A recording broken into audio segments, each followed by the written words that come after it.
So, the first Islamic film that I will mention is Muhammad the Messenger of God, which is a 2015 Iranian Islamic epic film directed by Majid Majidi and co-written with Kambuzia Partovi. The film is set in the 6th century where the story revolves around the childhood of the Islamic prophet Muhammad, peace be upon him. Throughout the filming process, Majidi worked with a team of historians and archaeologists for the work on accuracy of the early life of Prophet Muhammad. Nonetheless, the film received criticism originating from Sunni Arab countries. Saudi Arabia's Grand Mufti Abdulaziz ibn Abdullah al-Sheikh condemned the film, stating that the film depicts the Prophet in an untrue light and undermines the important role he plays in Islam. Despite the criticism, the film was selected as the Iranian entry for the Best Foreign Language Film at the 88th Academy Awards.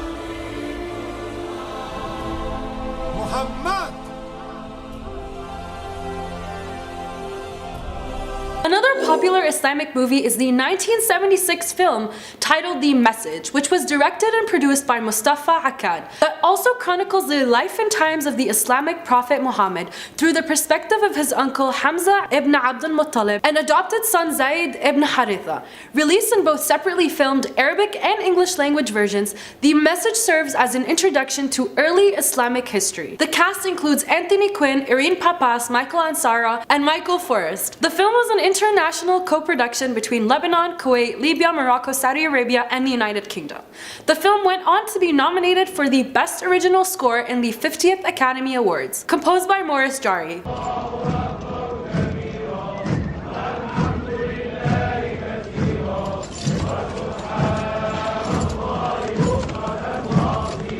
Another popular film that details the life of the Islamic prophet Muhammad is Muhammad, Legacy of a Prophet, which is a PBS documentary film that details the prophet's life based on historical records and on stories of living American Muslims who call Muhammad the Messenger of God. The film was produced in 2002 by Alex Kronemer and Michael Wolfe of United Productions Foundation and Kikim Media. The film has been used in communities, schools, universities, religious congregations, and civic organizations throughout the United States to increase Americans' understanding of Muslims and Islam. Next up on the list is a popular American comedy documentary film known as The Muslims Are Coming. The film was co-directed and co-starring Nain Farsad and Dean Ubaidullah. It follows a team of Muslim American comedians as they tour the American South and Southwest, performing free stand-up comedy shows and engaging in community activities with an aim to reach out to Middle America and counter Islamophobia. Name that religion. We're going to read a quote, and you're going to tell us if it was Old Testament, New Testament, or the Quran. Another popular Islamic film is Malcolm X, which is a 1992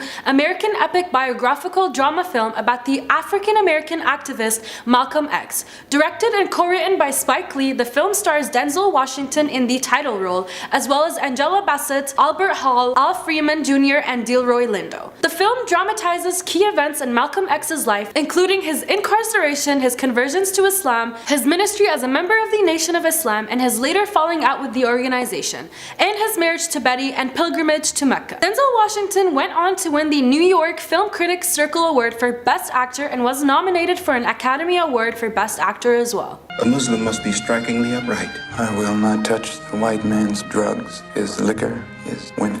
Another popular Islamic movie is Journey to Mecca in the Footsteps of Ibn Battuta, which is a dramatized documentary film charting the first real-life journey made by the Islamic scholar Ibn Battuta from his native Morocco to Mecca for Hajj in 1325.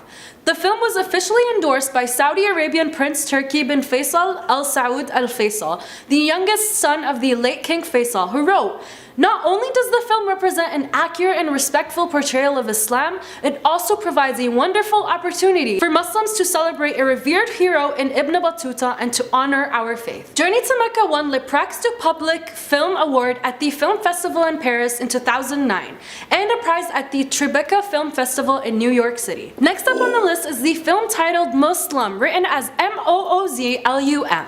Muslim is a 2011 American independent film written and directed by Qasim Basir and starring Danny Glover. Muslim tells the story of an African-American Muslim family whose lives are changed by the September 11 attacks and their aftermath. The film was initially promoted primarily through social media, before opening for its limited theatrical release on February 11, 2011. The film has received an award from the Chicago International Film Festival, as well as an official selection in the 34th Cairo International Film Festival. Another popular movie is Fatih 1452, which is a 2012 Turkish epic action film directed and produced by Faruk Aksoy. The film is based on fictionalized events surrounding the fall of Constantinople, now Istanbul, to the Ottoman Turks during the reign of Sultan Mehmed II. The film opens in Medina during the time of the Islamic prophet Muhammad, year 627. Abu Ayyub al-Ansari tells other Sahabas that Istanbul will be conquered by a blessed commander and army. The film was released on February 15, 2012, and it sold 1.4 million tickets on its first weekend and 2.23 million tickets in the first week of release. Over the span of 18 days, it became the most watched film ever in Turkey. The next popular Islamic film is the film titled Prince of Egypt, which is a 1998 American animated musical drama film produced by DreamWorks Animation and released by DreamWorks Pictures. The film is an adaptation of the Book of Exodus and follows the life of Moses from being a prince of Egypt to his ultimate destiny to lead the children of Israel out of Egypt. The film was released in theaters on December 18, 1998 and on home video in September 14, 1999. Reviews were generally positive, with critics praising the animation, music, and voice work. The film went on to gross over $218 million worldwide in theaters, which made it the most successful non-Disney animated feature at the time. So the last but of course not least film that I'm going to mention is the film titled Ali. Ali is a 2001 American biographical sports drama film written and produced and directed by Michael Mann. The film focuses on 10 years in the life of the boxer Muhammad Ali, played by Will Smith, from 1964 to 1974, featuring his capture of the heavyweight title from Sonny Liston, his conversion to Islam, criticism of the Vietnam War, and banishment from boxing. Ali opened on December 25, 2001 and grossed a total of $14.7 million in 2,446 theaters during its opening weekend. The film also went on to gross a total of $87.7 million worldwide. The champ is here! The champ is here! Okay guys, so first up on the list is a TV show titled Omar. Omar is actually a historical Arab television drama miniseries that was produced and broadcast by NBC One and directed by the Syrian director Hatem Ali. The series is based on the life of Umar ibn al-Khattab, which is the second Khalifa of Islam, and depicts his life from 18 years old until the moment of his death. The series had to face large controversy due to its depiction of Umar, Abu Bakr, Uthman, and Ali, the four Rashidun Khalifas, who Muslims believe should not be depicted. After the series was broadcast on NBC, it was translated into several languages for international broadcasts and subtitled in English on YouTube. It received great support from many different scholars and people watching it. Unlike other series, this series actually did not face any criticism in terms of its content, as the series depended largely on reliable historical established facts. Next up on the list of popular TV shows is the show titled Little Mosque on the Prairie. Little Mosque on the Prairie is a Canadian television sitcom created by Zarka Nawaz and produced by West Wind Pictures, originally broadcast between 2007 and 2012 on CBC. The series focuses on the Muslim community in the fictional prairie town of Mercy, Saskatchewan.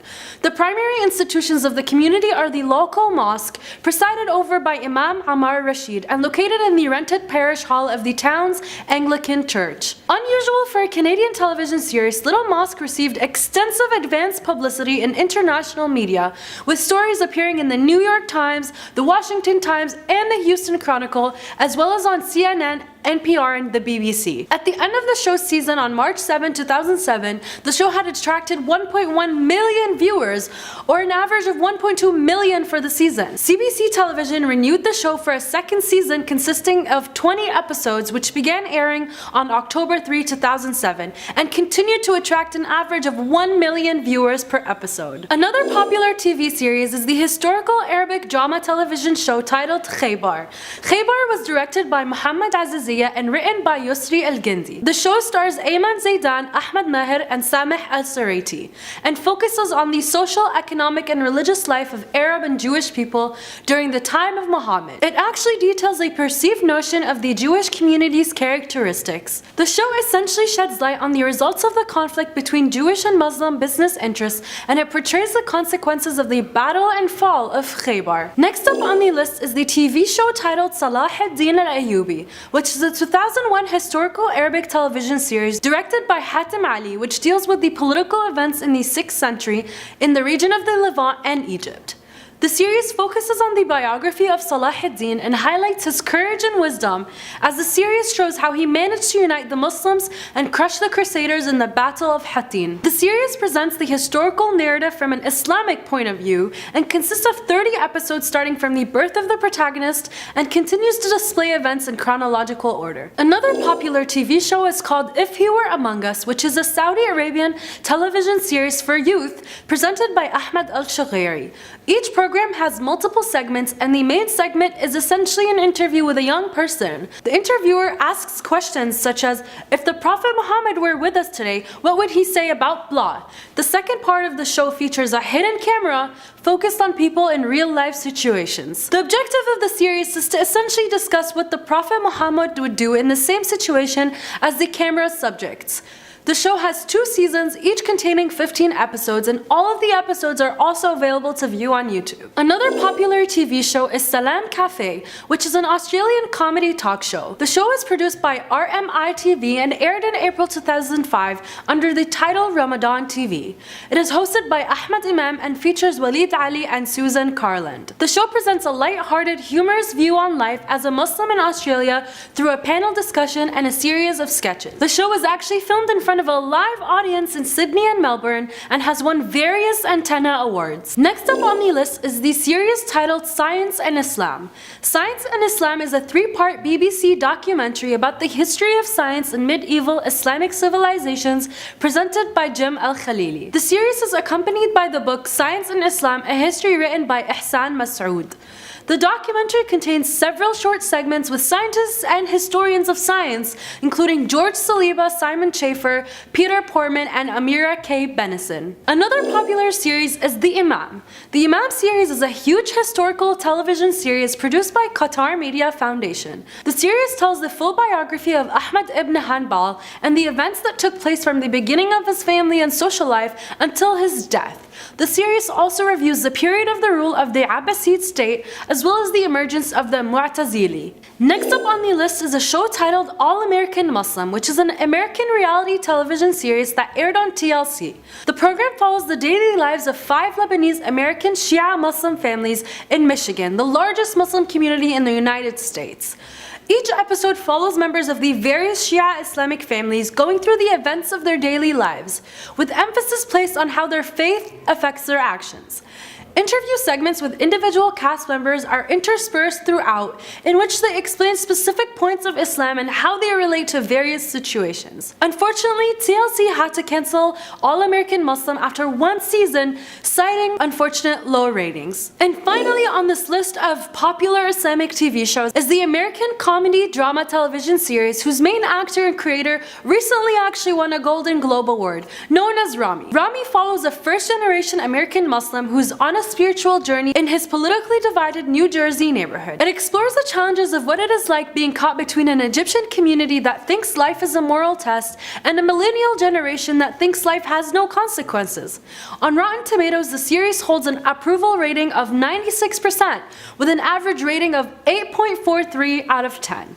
The website's critical consensus reads, an insightful and hilarious glimpse into the life of a Muslim American family, Rami perfectly articulates the precarious nature and nuances of identity and announces Rami Youssef is a talent to watch. Starting off with number 10, we have salmon fishing in the Yemen. 2011.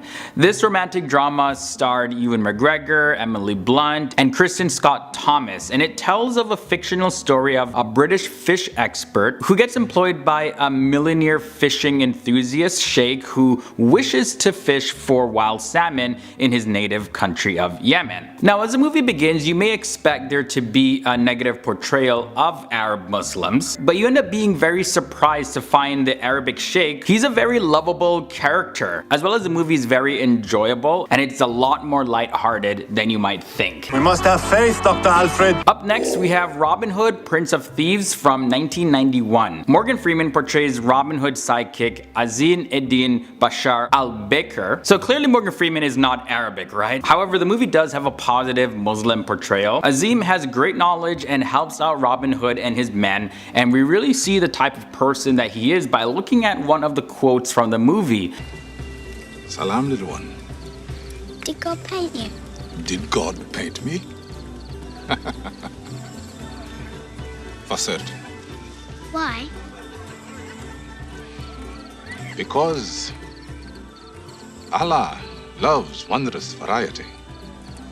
Next up, we have The Lion in the Desert from 1980. So we go a little further back in movie history. So this movie is of the story of Omar Mukhtar, who is a 20th century Libyan revolutionary. It was produced and directed by Mustafa Akkad, and Anthony Quinn and Irene Papez star in the film. Anthony Quinn plays Mukhtar. The movie more specifically centers around Libya trying to free themselves from the Italians who colonized them. Omar Mukhtar's life is one of uncompromising morals and ethics as he goes forward with his mission. Now, one of my favorite movies, Ali from 2001, starring Will Smith. The film Ali takes us to his first fight with Sonny Liston and portrays Muhammad Ali's battles with the United States legal system because he refused to join the military to go to war against Vietnam. And of course, ending with the iconic match dubbed Rumble in the Jungle against George Foreman. Ali is outspoken and he risks his career and reputation for standing up for equality, racial equality more specifically. Muhammad Ali became a Muslim and changed his name from Cassius Clay Jr. Following suit with that, we have Malcolm X in 1992. So yeah, years before the release of Ali,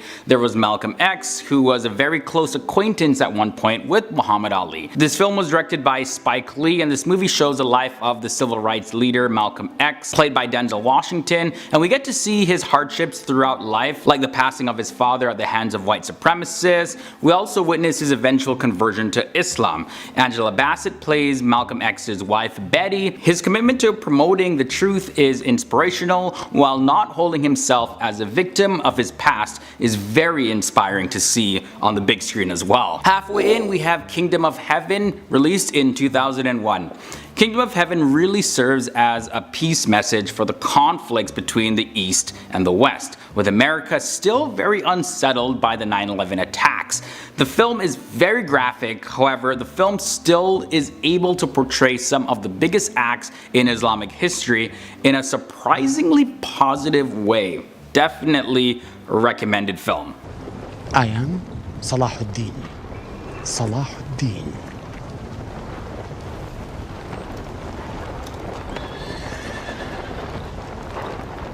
2007's The Kite Runner comes in at number 4, directed by Mark Foster. The Kite Runner is a movie about the life of an Afghan youth from childhood all the way up into his 30s. The youth portrayed is Amir, and he grows up as a selfish, spoiled rich kid, and he avoids helping his best friend through a tough time that he was going through.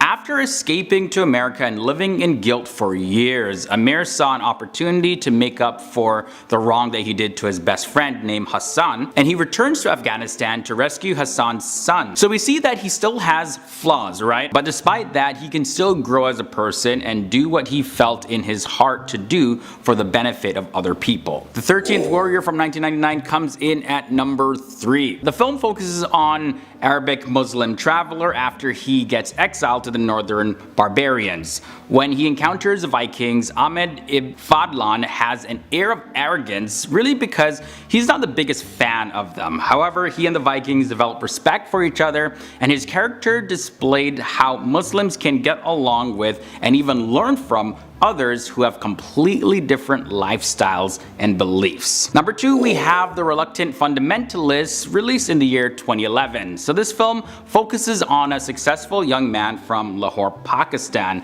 whose life is no longer the same after the events of 9/11. As the attacks happened, Changiz Khan was away for business, but when he returns to the United States, he comes back to a world where Islamophobia was at a whole new level. This film definitely hit home for Muslims who also face violence and discrimination after 9/11. How do you feel about the United States of America? Agent Ford, I love the United States of America.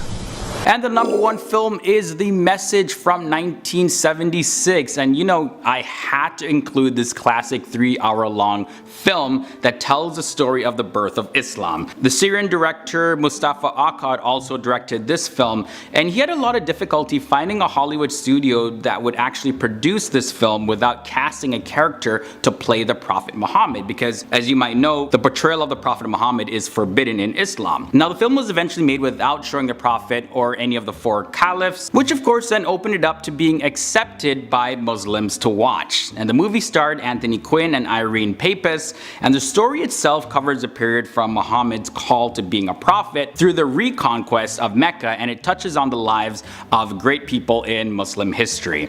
This movie is still a favorite for Muslims all around the world. We have Dakota Fanning. The term whitewashing has been used a lot more as of recently, especially for this one. In The Sweetness in the Belly, Dakota Fanning plays a child refugee who is raised as Muslim after being abandoned in Ethiopia by her parents. So we see Muslim in Ethiopia.